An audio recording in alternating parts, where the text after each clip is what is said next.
Le 44e Festival international du film de Toronto bat son plein et j'ai pour vous quelques recommandations de films biographiques qui pourraient mériter votre attention. Mr. Rogers, I'm here to interview you. It is so nice to meet you. You okay?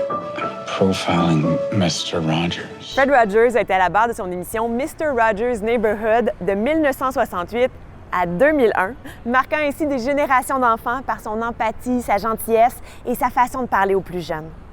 A Beautiful Day in the Neighborhood, c'est la rencontre entre Mr. Rogers et un journaliste chargé de faire son portrait. Et dans le rôle principal, celui de l'animateur bien aimé du public, un Tom Hanks qu'on imaginerait bien voir figurer sur le bulletin de vote des Oscars.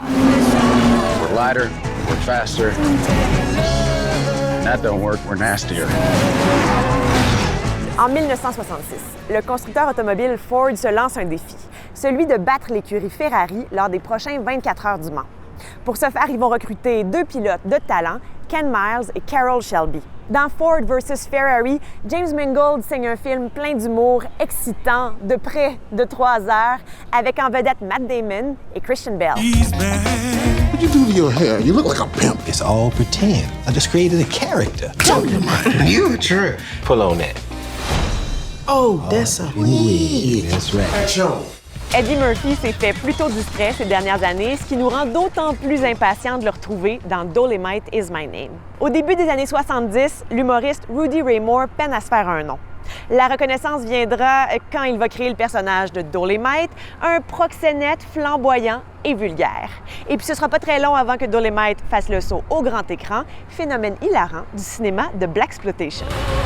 I would give every last drop of blood in my veins until this monster called slavery is dead. Harriet de Kasi Lemmons raconte la lutte contre l'esclavagisme de Harriet Tubman. Née en esclavage, Tubman décidera, à l'âge adulte, de fuir vers le nord. Mais après avoir trouvé la liberté, elle retournera dans le sud au moins 10 fois pour aller chercher des membres de sa famille et des amis. Au fil de ses missions, le long du chemin de fer clandestin, au moins 70 personnes seront sauvées.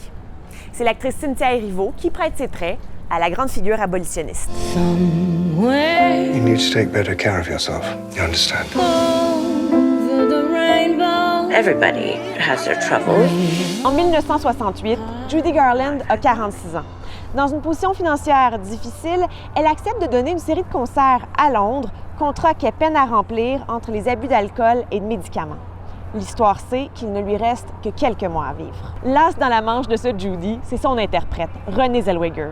Une performance habitée, très physique, qui pourrait lui valoir une autre chance de mettre la main sur une statuette dorée. Le Festival international du film de Toronto se poursuit jusqu'au 15 septembre. Bon cinéma!